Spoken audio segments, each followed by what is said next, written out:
ఈ రాష్ట్రంలో ప్రజాస్వామ్యం లేదంటారు. నేను అడుగుతున్నా మిమ్మల్ని, ఈ రాష్ట్రంలో ప్రజాస్వామ్యం ఉండాలంటే మీ ఆస్తులకు ప్రాణాలకు రక్షణ కావాలనా లేదా అని మిమ్మల్ని అడుగుతున్నా.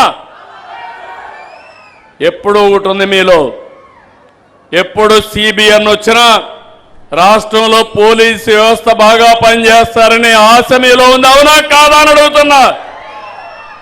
ఆ పని నేను చేస్తున్నా. నేను చాలాసార్లు చెప్పాను, ఇప్పుడు కూడా చెప్తున్నా, నా ఆడబిడ్డల జోలికి ఎవడైనా వస్తే అదే చివరి రోజు గుర్తుపెట్టుకొని మరొకసారి హెచ్చరిస్తున్నా, చేసి చూపిస్తున్నాం. మూడో సంఘటన మీరు ఒక్కసారినండి. ఎంత నీచం అంటే, ఈ రాష్ట్రానికి ఒక హోమ్ మినిస్టర్ మహిళ అనిత, ఒక ఎస్సీ సామాజిక వర్గం, మాదిగ సామాజిక వర్గం, మొన్నటి వరకు టీచర్గా పనిచేసిన మహిళ, సభ్యత కలిగిన మహిళ. ఆ అమ్మాయి పైన వీళ్ళ మాజీ మంత్రి మేకప్ చేసుకుంటుందని మాట్లాడతాడు. వీళ్ళందరినీ, ఎవరైనా మహిళలకు అన్యాయం జరిగితే ఆ అన్యాయం జరిగినప్పుడు మహిళా కమిషన్ పెట్టి, మహిళా కమిషన్ పిలిపించి ఎంక్వైరీ చేయాలి. చట్టబద్ధంగా వాళ్ళకు పవర్స్ ఉన్నాయి. నిన్న మహిళా కమిషన్ చైర్పర్సన్ పిలిచి, నువ్వు ఈ మారిగా అన్నావు తప్పు కదా అని అడిగారు. అడిగితే సమాధానం మీరు చూస్తే ఆడబిడ్డలు గుర్తుపెట్టుకోవాలి. అడిగితే నా ఇష్టం, నేను అంటా, ఇంకా అంటా, మీరేం చేస్తారన్నాడు.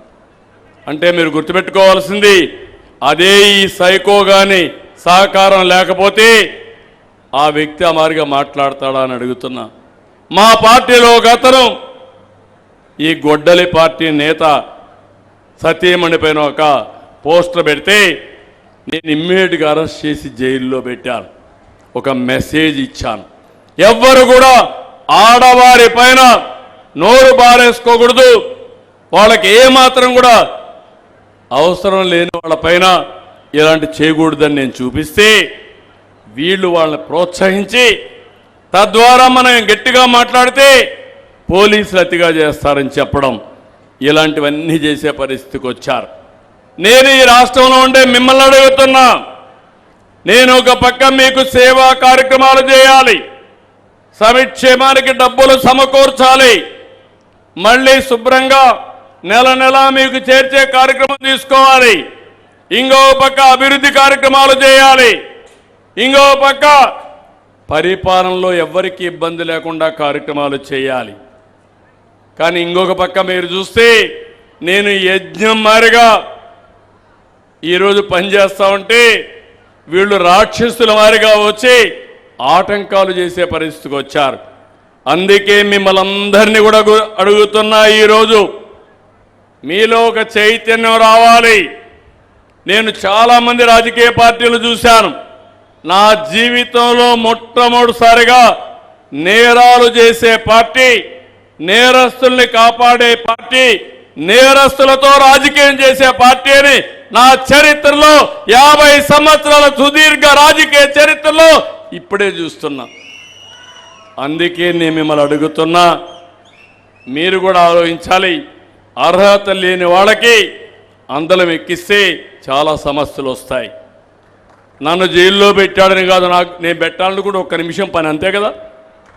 పెట్టాలని టైం పడుతుందా? నాకు ఒక్క నిమిషమే కదా, నాకు చేత కదా, నాకు అనుభవం లేదా.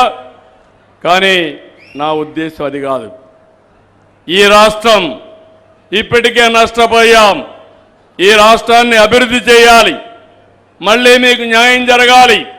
దేశంలో నెంబర్ 1 రాష్ట్రం ఏదంటే దానికి చిరునామాగా ఆంధ్రప్రదేశ్ ఉండాలి. ప్రపంచంలోనే నెంబర్ 1 జాతిగా తెలుగు జాతి ఉండాలని నా ధ్యేయం. వీళ్ళ ధ్యేయం రౌడీజం చేయాలి, ఎక్కడికక్కడ అందరిని అవమానం చేయాలి. వీళ్ళ అవమానంతో మనం చాలా బాధపడి కుంగిపోవాలి. ఇలాంటి వీళ్ళు చేసే పరిస్థితి